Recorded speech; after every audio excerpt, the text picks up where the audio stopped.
this is Randy Stone. I cover the night beat for the Chicago Star. My stories start in many different ways. This one began with a question and ended when the secret locked in a man's mind brought sudden death. Night Beat, starring Frank Lovejoy as Randy Stone.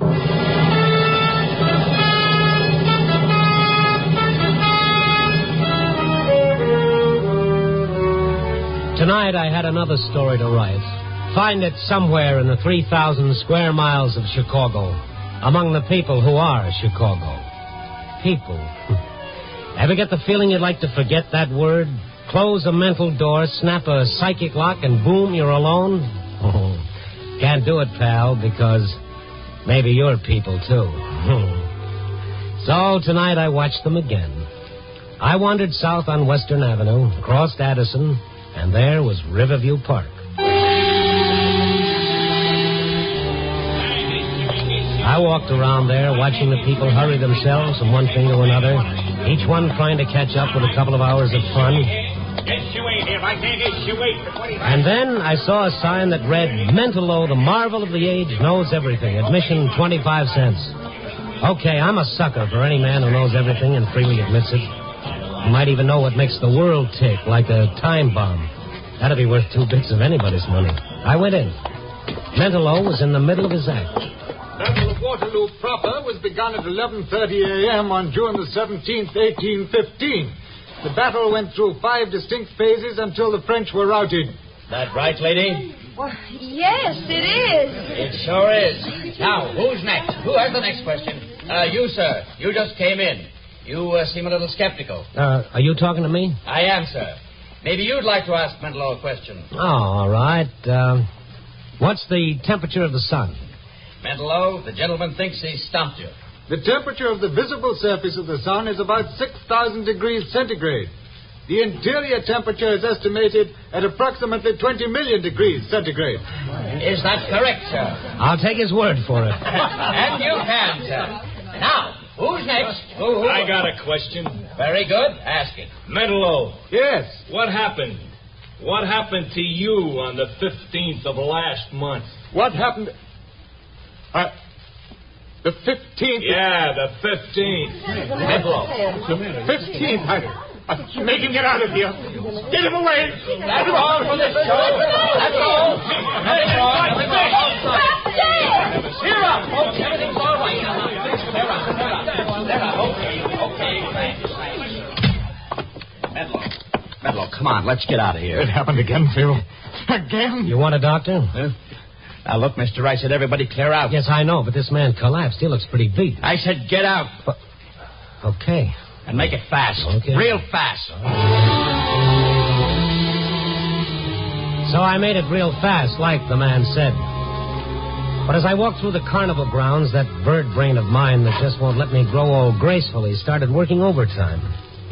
Why did Mentallo do a nosedive when that question was asked? What happened to him on the 15th of last month? Listen tomorrow at the very same time, and Just Plain Stone will tell you all about it. But then, just as I'd reached the edge of the carnival grounds, a voice pushed its way through my thoughts. Test your eye and your aim, folks. Knock down the ducks. It was the man who'd asked the questions. I walked over to the shooting gallery, picked up one of the rifles. I say, here you are, mister. Test your eye and your aim. Sure, thank you. That was close, pretty close. I'll try to do better. Just a little more practice, that's all. A little practice. Yeah, like everything else. Well, that's better. By the way, what happened to you on the 15th of last month? Take your shots and beat it. Why did you ask that question? Give me the rifle, mister. I got 5 more shots coming. Not tonight. Give me it. I pays my quarter. I takes my shots. I said hand me the rifle. Okay, here.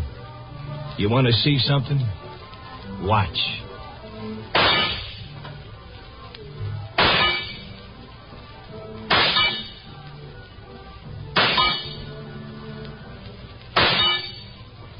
Well, with bullets or words, the man's good. You ain't a conny man. No? No. But you're awful curious. That's an old family failing and an occupational hazard. Uh-huh. Why did you ask Mentallo that question? Did you know how it would affect him? You know, mister, a couple of months back, a guy picks up one of these rifles. He don't know nothing about guns, see? He gets careless, and the gun goes off. At him. He's dead. Accident. Pal, you have a strange, oblique way of making me feel uncomfortable. I see what you mean. Uh-huh. Now you're hitting the bullseye. So long, mister. Okay, twice I got curious, twice I drew blanks. I thought about it some more and then decided to pass it up in favor of the cotton candy. And then I saw Mentallo. He was walking down the midway, but like a man in a trance. There was something about him that screamed, I need help. His little figure seemed odd, incongruous against the laughing, hurrying people. I followed him, wondering, and then he stopped in front of the roller coaster. For a moment he watched it, and then, as if suddenly making up his mind, he headed for the ticket booth. That didn't figure, so I bought a ticket, too, and followed him to the loading platform. Tickets for the next ride, please. Tickets for the next ride. Here you are. Oh, thank you. Tickets for the next ride. Tickets for the next ride, please. I got in the car directly behind Mentallo. That dazed, bewildered expression was still on his face. His hands gripped the side of the car. He half rose in his seat as though he were going to leave, but he sat down again. And then... All right. Lock the safety bars. It's 200 feet up. Lock your safety bars. We started up the long incline toward the top of the 200-foot grade. I kept my eyes on Mentallo. He gripped the safety bar in front of him until his knuckles whitened under the pressure. A couple of kids behind me began to rib me. Geez, hi. I'm getting scared. Hey, mister, you gotta have a thrill with you. I did, but I left her in the fun house. Oh, what a square she must be. Hey, if you get scared, mister, hold on to me. I'll keep that in mind. Hey, baby, I paid 4 bits for this. Let him grab his own cookie. hey, watch it. We're going over. Here we go! And then it happened. He started down the almost perpendicular drop. Mentallo stood up. Mentallo! Let me go. Let me go. Mentallo struggled to his feet, almost dragged me out of my seat. I held him while we hurtled down the long drop and finally hit the bottom. And then Mentallo stopped struggling to get free. He went limp and sagged back into his seat. Why did you stop me? I've got to kill myself. Well, he almost did, and me with him. My arms ached from the effort of holding him down. But the ride was finally over. I got him off and away. He let me lead him like a child out of the park and to his cheap hotel room on the north side. I told him who I was and then waited until he spoke. Why didn't you let me do it? Well, I'm just an old busybody. How about some coffee? No, nothing. Just leave me alone, please. Just a minute, I saw your act tonight. I heard the question that sent you off. It's always someone different who asks it. It's never the same person twice. Have you ever got hold of the person who asks it? No. I was afraid to. What did happen to you on the 15th of last month?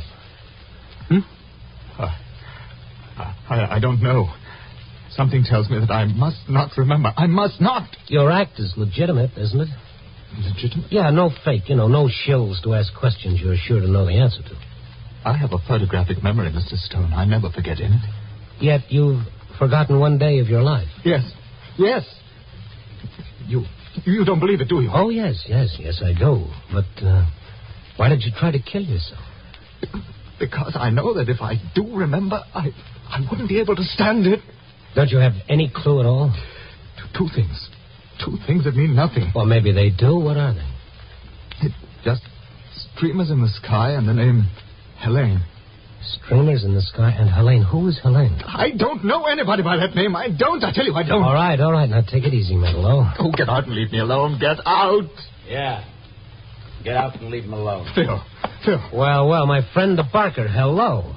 What are you doing here? I brought Mentallo home after he tried to kill himself. What? Mentallo. You all right? I'm all right, Phil, but I don't want to remember. Look, Phil, for what it's worth, he's sick. He's got to see a doctor. No, Phil, get him out of here. Oh, Mister, get out. But this man is... Get out and don't come back. Because if you do anything that hurts Mentallo, I'll kill you.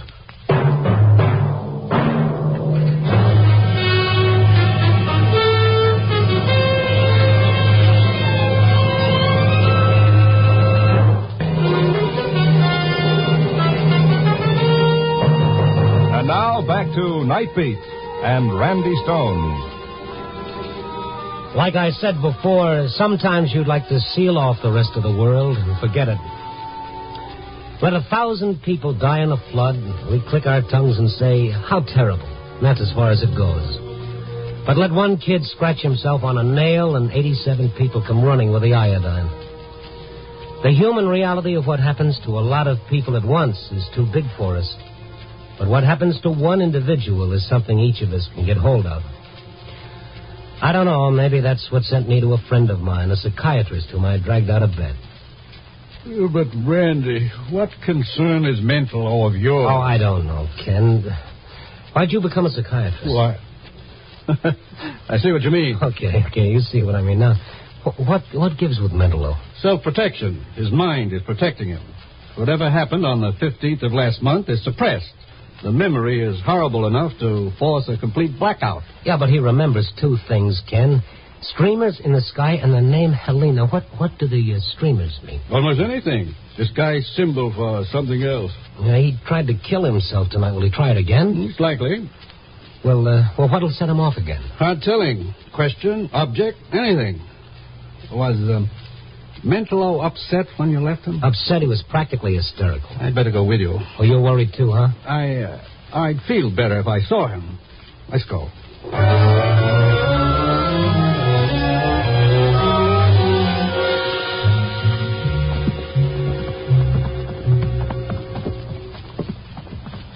Here's the room. It's right here, 612. Randy, try the door. Open. You know where the light is? I think I saw a switch by the door. Randy. Mentallo. Don't try to unfasten that buckle. Cut the belt. Lift him. Hurry. All right. Cut that belt. Hurry up, Randy. Is he alive? I think so. All right. Easy, Ken. There. Pulse is still strong. He couldn't have been hanging more than a few seconds before we came in. Poor little devil, Ken. Look, Randy. What? There's something clutched in his hand. Why, yes, that's a key. That's an old-fashioned house key. Now, why? I don't know. Well, what's your guess? It's hard telling, Randy, but I do know this. He's no longer responsible for his actions. Well, then the next time he tries anything like this, maybe nobody will be around to stop it. Ken, is there anything that we can do? Is there anything you can do? It's up to him, Randy, but let's get him to my office. We'll see what we can do there.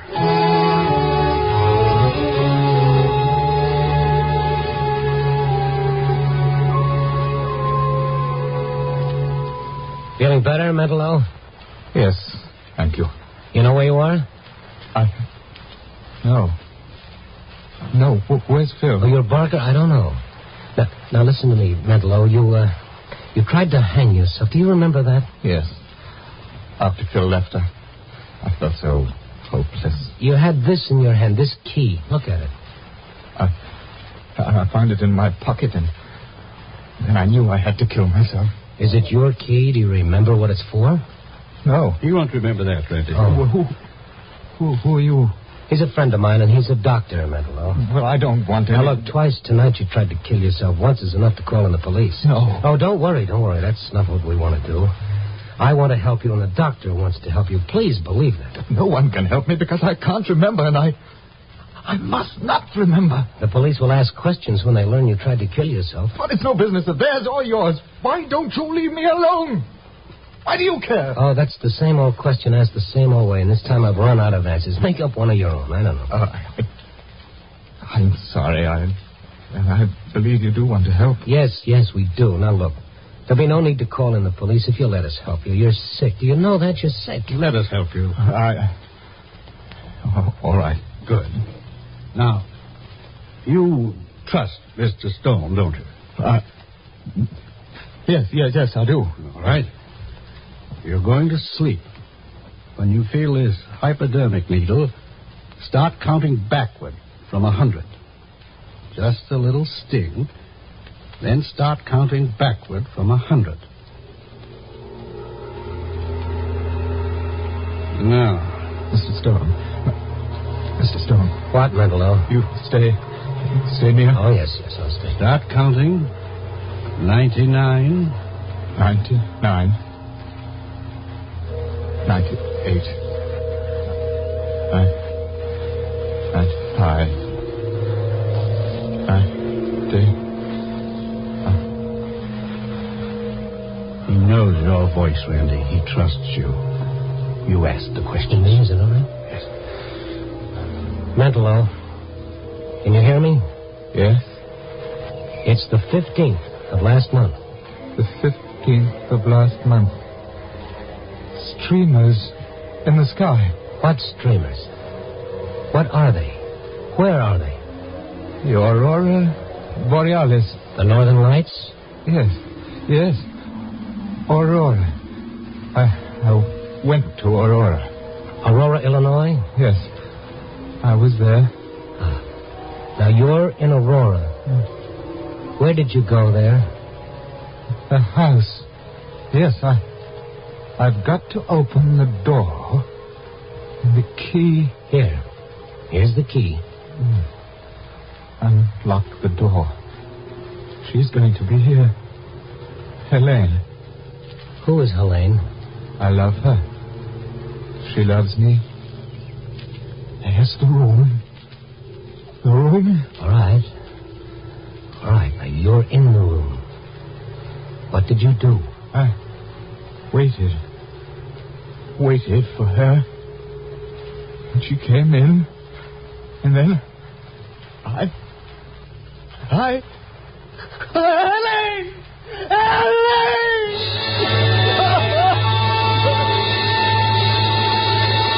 Mentallo. Oh, Helene! Ken, is he all right? Yes. We still don't know what happened. There's one way to find out, Randy. What, find the house in Aurora and take him there? That's it. What we've done here is bring him to recall that far. You see? Now it's a question of bringing back the whole thing, bit by bit. Ken didn't go along. Mentallo didn't want him to. It wasn't a long drive in miles. I watched Mentallo when I could. His face was contorted in an agony of effort as we drove through Aurora slowly, looking for one street, one house.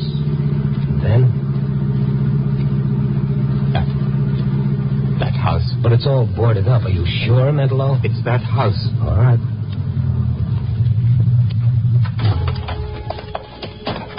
The house set back from the street. The only light came from a street lamp half a block away. Mentallo walked slowly ahead of me, up the walk toward the porch, and then up the porch stairs. Open the door. Locked.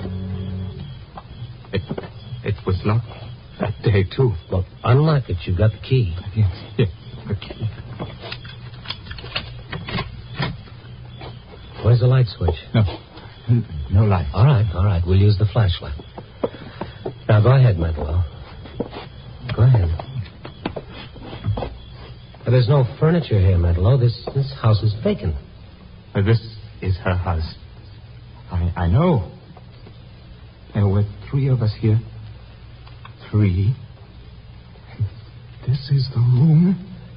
Go on. Mentallo, think. Well, you've got to think. It's the only way you'll remember what happened. It's the only way you'll find out what's torturing you. She's here. She came to me in this room. Helene came to you here? Because she loved me. Where is she now? Her clothes. In this closet. Mentallo walked to the closet, opened it. A row of dresses hung there. A faint odor of perfume drifted through the room. For a moment, Mentallo stood there, and he started toward a door. Mentallo, where are you going? I know. The basement. Wait for me. Down there.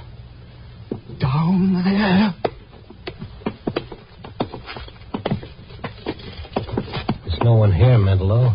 No one at all. The basement's empty. Not empty. She... Under the earth where I put her. Under the earth. Get it out. Come on, get a hold of yourself. What are you talking about? I killed her. She came to me because we loved each other. I was holding her in my arms when I killed her. Now she's down here, under our feet. I killed her. Who was she? I killed her. You're satisfied now? You're satisfied? Phil. What are you doing here? You had to stick your nose in. You had to make him tell, didn't you? Mentallo, are you sure? Are you sure? Yeah, he's sure. And so am I, because I helped him put her here. He'd never known if you didn't make him remember. Who was Helene? You're never going to know. Helene. You had to go and make him remember. It was all over. Nobody would have known because we traveled with the yak. Yes, but somebody did know. Because somebody asked him tonight what happened on the 15th. Somebody always asked that question. Why? And who was Helene? Helene? Helene was his wife. What? He was jealous because she never loved him. She loved me. Then how could you have killed her, Mentallo? Listen to me. You only think you killed her. Because if she hadn't come here, she wouldn't have been killed. You blamed yourself. That's what it was. And then you forgot. The shock made you forget. Don't listen to him, Mentallo. Don't listen. I remember now. I remember. You killed her. Made me believe. But you're not going to tell anybody else about it. Both of you are going to stay here. I'm not afraid anymore, Phil. Because I know now I didn't kill her. You did, Phil. Mentallo went toward Phil. Phil had a gun pointed at him. I jumped back, turned off the flashlight. For a moment, there wasn't a sound. And then... Mentallo. Where are you? Mentallo. Wait, Mentallo. Don't move. You hear me? Don't move. Mentallo. Stone. Mentallo. Helene is here, Phil. Down here. Shut up! Mentallo. I'm all right. Good. Phil. What's it going to be now? Get me out of here! Away from her! Philip! Get me out of here!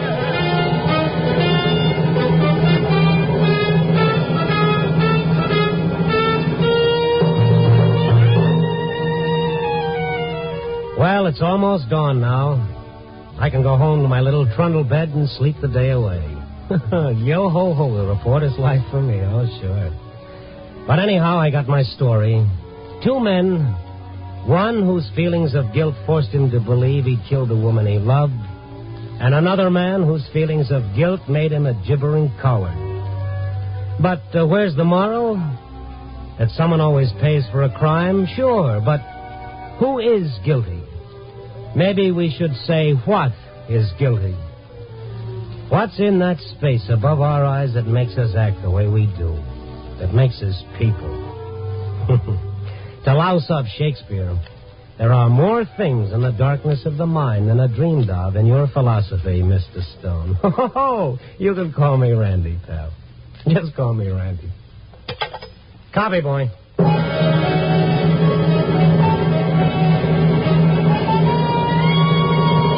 Night Beat, starring Frank Lovejoy, is produced and directed by Warren Lewis and edited by Larry Marcus. Tonight's script was written by Russell Hughes with music by Frank Worth. The part of Mentallo was played by Ben Wright. Listen next week at this same time and every week as Randy Stone searches through the city for the strange stories waiting for him in the darkness.